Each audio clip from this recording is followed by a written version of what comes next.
তারপরে আমরা city palace থেকে চলে আসি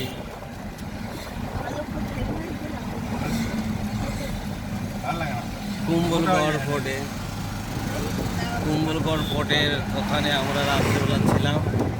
ওই রাস্তা ভয়ঙ্কর খারাপ ছিল, তো রাত্রেবেলা এক ভৌতিক ব্যাপারের মতো আমরা এসেছি।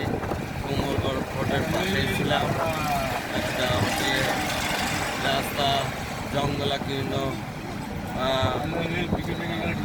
সবচেয়ে বৃন্দা পর্বত,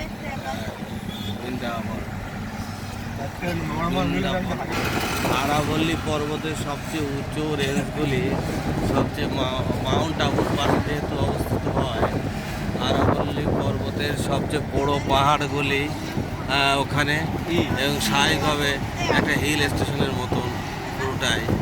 স্বাভাবিকভাবে ওই অংশের রাস্তা যদি খুব খারাপ হয়, ঘন জঙ্গল, এখানে রাস্তা দিয়ে আসার সময় আমাদের খুবই সমস্যা হয়েছিল।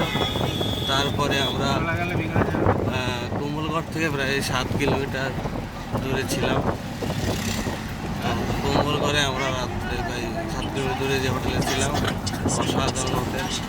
মানে হোটেলের রেট বেশি না, খুবই কম, কিন্তু চারিদিকে পাহাড় দিয়ে বৃন্দা পর্বতের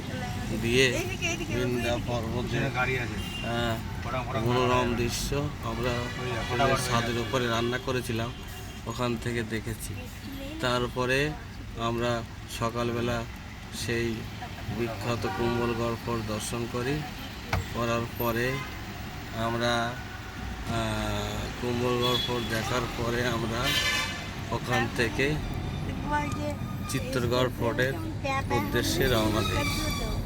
চিত্তরগড় ফোর্টের উদ্দেশ্যে রওনা দিয়ে আমরা যেহেতু সকালবেলা কুম্বলগড় ফোর্ট দেখি, চিত্তরগড় ফোর্ট দেখতে ওখান থেকে মাত্র কিলোমিটার ছিল 110 কিলোমিটার, কিন্তু রাস্তা পাহাড়ি হয় এবং খুবই পাহাড়, মানে মাউন্ট আবু যাওয়ার যে রাস্তা, ওই একই রকম রাস্তা, একই পাহাড়ি রেঞ্জ। মানে ওখান থেকে আর মাউন্ট আবু খুব বেশি কিলোমিটার দূরে ছিল না, তো ওই রাস্তা দিয়ে আমরা চলে যাই চিত্তরগড় ফোর্টের দিকে। ঠিক রাস্তায় কিছু খাওয়া দাওয়া করি আমরা, সেখানে কিছু সময় লেগেছিল। তারপরে আমরা চলে আসি চিত্তরগড় ফোর্ট। ওখানে যখন আমরা পৌঁছাই তখন 3:30 এরকম বাজে। আমরা সোজা চিত্তরগড় ফোর্টে যাই এবং চিত্তরগড় ফোর্ট এই মাথা থেকে মাথা খুব ভালোভাবে দর্শন করার পরে আমরা চিত্তরগড় ফোর্ট থেকে নেমে এসে গাগরান ফোর্টের উদ্দেশ্যে যাত্রা শুরু করি। গাগরান ফোর্টের উদ্দেশ্যে যাত্রা করার পথে মাঝের কোনো একটা হোটেলে আমরা স্নান করার জন্য বলি এবং সেখানে আমরা স্নান করার পরে আমরা ওখানে আমাদের নিজেদের স্টোভ জ্বালিয়ে রান্না করি। রান্না করা খাবার খেয়ে আমরা আবার রাত্রেবেলা যাত্রা শুরু করে আমরা যখন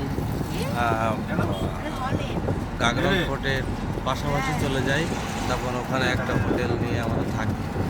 সকালবেলা উঠে আমরা গাগরান ফোর্ট দর্শন করে আবার আমরা বেরিয়ে আসি সেই ভীমবেটকা, মধ্যপ্রদেশের ভীমবেটকা, যা প্রাচীন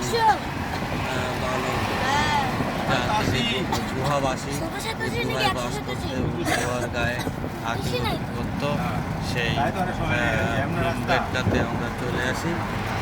ভীমবেটকা দর্শন করার পরে আমাদের আর প্রায় সন্ধে হয়ে যায়। ওখান থেকে ভীমবেটকা যে ওটাও একটা ফরেস্টের ভিতরে অসাধারণ সুন্দর জায়গা। তারপরে ভীমবেটকা দর্শন করে আমরা সাঁচির উদ্দেশ্যে রওনা দিই। সাঁচির পাশেই আমরা যখন সাঁচির পাশাপাশি পৌঁছাই তখন 10টা 9:30 পর্যন্ত বাজে রাত। ওই সময় আমরা ওখানে একটা হোটেল নেই, হোটেলের দামও খুবই কম, মানে দুটো রুম অনেক কম, মানে দুটো রুমের দাম আমাদের নেয় মাত্র 1200 টাকা এবং ওরা রান্না করার জায়গাও দেয়। সাঁচি পাশে প্রচুর জল আছে হোটেলটাতে, কিন্তু একটু মানে সমস্যা যেটা সেটা হলো ওরা অ্যাকোমোডেশনগত কিছু সমস্যা, অর্থাৎ অনেক জায়গা আছে কিন্তু পরিষ্কার পরিচ্ছন্নতা কম। আমরা নিজেরা যদিও অনেকটা পরিষ্কার করে নিই। মাত্র 600 টাকায় সাঁচির মতো জায়গায় হোটেল ভাবা যায় না, কিন্তু আমরা অনেক হোটেলই ঠিক 100-150 টাকা রেঞ্জের মধ্যেই নিয়েছি। এবার আমরা হার্ডলি যেসব হোটেল নিয়েছি 800 টাকা, তার উপরে কোনো হোটেল আমরা নেইনি। 800 টাকা, 700 টাকা, 600 টাকা এই রেঞ্জের হোটেল, 500 টাকা মানে 1000 এরকম হোটেল। আর ডলটারি টাইপের অর্থাৎ হাসপাতাল থাকা যায় এই ধরনের হোটেল আমরা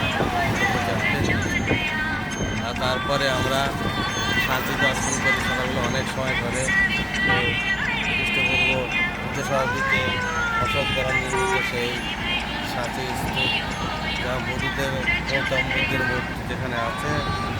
তো সাথী দর্শন করার পরে আমরা চলে আসি রক গার্ডেনের উদ্দেশ্যে। এখানে আমরা ওই রাত্রে আসার পরে আমরা একটা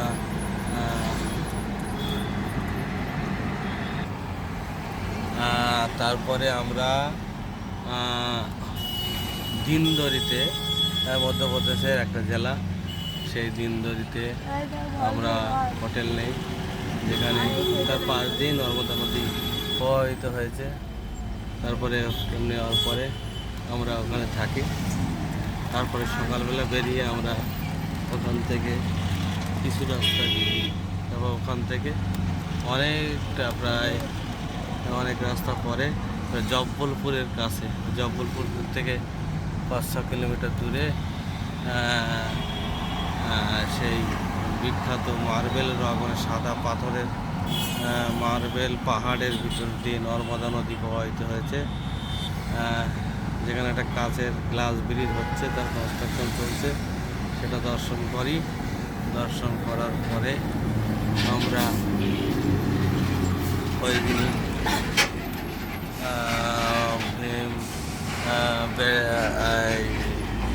মার্বেল রক দেখার পরে আমরা ওই দিনে ছত্তিশগড়ের কোরবার উদ্দেশ্যে রওনা হয়। ছত্তিশগড়ের কোরবার উদ্দেশ্যে যখন রওনা হয়, রাস্তা খুবই সুন্দর ছিল, কিন্তু কোরবা পাহাড়ি রেঞ্জ এবং জঙ্গল বিস্তীর্ণ এলাকার মধ্যে কিছুটা রাস্তা খুবই খারাপ ছিল।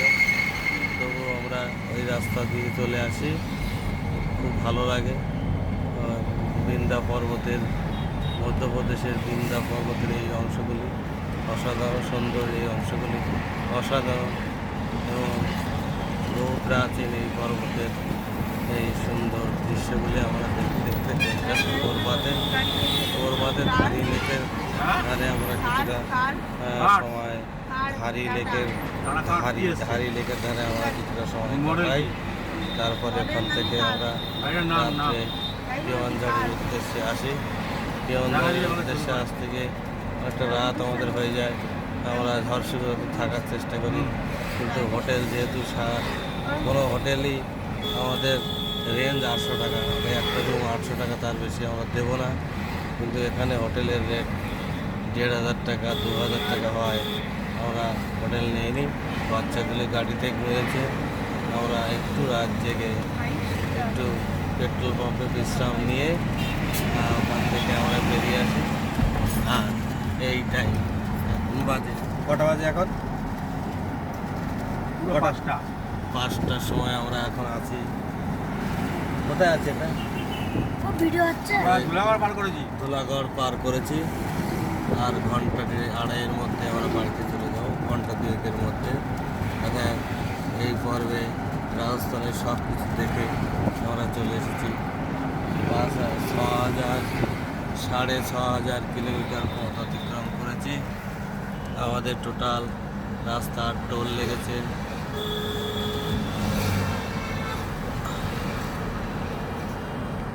5,000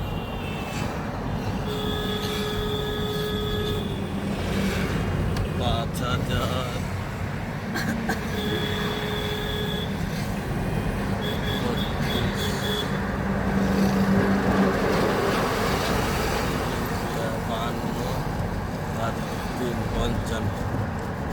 5,300 টাকা মতো টোটাল টোল লেগেছে।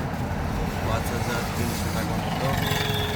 আর যা আমাদের যা হিসেব ছিল তার চেয়ে একটু বেশি, তার কারণ সব টোল এখনও নেটের সাথে ওদের যে রেট তাতে আপ টু ডেট হয়নি, যে কারণে এটা। আর আমাদের টোটাল ডিজেল যেটা লেগেছে সেটা ওই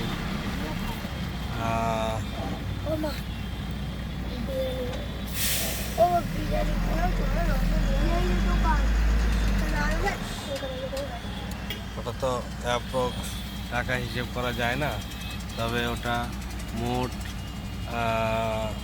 338 38 লিটার মতো, 337.56 লিটার, তারপরে 38 লিটার মতন তেল লেগেছে। কিন্তু এই হচ্ছে টোটাল রাজস্থান ভ্রমণের আমাদের হিস্ট্রি। বাচ্চাগুলো এখন ঠিক আছে, কোনো রকম কোনো অসুবিধা হয়নি। আমরা গিয়েছিলাম মোট 6 জন খুব, তার মধ্যে তুষারদা ও ডায়মন্ডে ও এখানে নেমে গেছে।